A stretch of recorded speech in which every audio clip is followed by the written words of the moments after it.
Acre கணக்கில் வந்து பார்த்தீங்கன்னா மாங்காய் தோப்பு வந்து பார்த்துருப்போம். அந்த மாங்காய் தோப்புக்குலாம் மருந்து எப்படி வந்து அடிப்பாங்க அப்படின்ற கேள்வி நிறைய பேருக்கு இருக்கும் இல்லையா? சின்ன தோட்டமாக இருந்தால் நம்ம வீட்டில் இருக்க ஸ்ப்ரேயர் பம்ப் யூஸ் பண்ணி வந்து பார்த்தீங்கன்னா மருந்து அடிச்சுக்கிறோம். அதே ஏக்கர் கணக்கில் எப்படி அடிப்பாங்க அப்படின்றது தான் இந்த ஷார்ட்ஸில் வந்து நம்ம பார்க்க போகிறோம். கீழே இருக்க டம்மிலேருந்து ஓஸை ஃபிட் பண்ணி வந்து பார்த்தீங்கன்னா டிராக்டரில் இருக்க டேங்க்குக்கு வந்து பார்த்தீங்கன்னா ஃபில் பண்ணிக்கிறாங்க. இந்த டிராக்டரில் மொத்தம் வந்து பார்த்தீங்கன்னா 3 டேங்க் இருக்குது.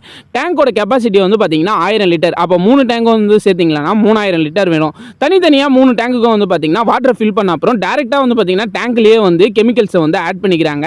இது வந்து பார்த்தீங்கன்னா கெமிக்கல் யூஸ் பண்ணி தான் வந்து பார்த்தீங்கன்னா அடிக்கிறாங்க நண்பா. ஸோ டேங்கும் வந்து பார்த்தீங்கன்னா ஃபில் பண்ணியாச்சு, மருந்தும் வந்து கலக்கியாச்சு. இது எப்படி ப்ரோ டெலிவரி ஆகுது அப்படின்னு வந்து பார்த்தீங்கன்னா டிராக்டரோட பிடிஓ பவரை யூஸ் பண்ணி கம்ப்ரஸர் பம்புக்கு வந்து பார்த்தீங்கன்னா கனெக்ட் பண்ணி ஹை ப்ரெஷரில் வந்து வாட்டர் வந்து பார்த்தீங்கன்னா டெலிவரி ஆகுதுங்க. இந்த அளவு ஹை ப்ரெஷரில் டெலிவரி ஆக சொல்ல எவ்வளோ ஹைட்டாக இருந்தாலும் வந்து பார்த்தீங்கன்னா நம்ம அசால்ட்டாக வந்து அடிக்கலாம். அந்த தம்பி அடிக்கிறாரு இல்லையா? ஸோ இந்த மாதிரி தான் வந்து பார்த்தீங்கன்னா எத்தனை ஏக்கர் மாங்காய் தோப்பாக இருந்தாலும் கிட்டத்தட்ட ஒரு நாளைக்கு 7 ஏக்கர் வரையும் வந்து பார்த்தீங்கன்னா அசால்ட்டாக வந்து மருந்து அடிப்பாங்களாம். புது விஷயத்தை தெரிஞ்சுக்கிட்டீங்கன்னா கிரீன் கலர் ஆட்டை தட்டி விட்டு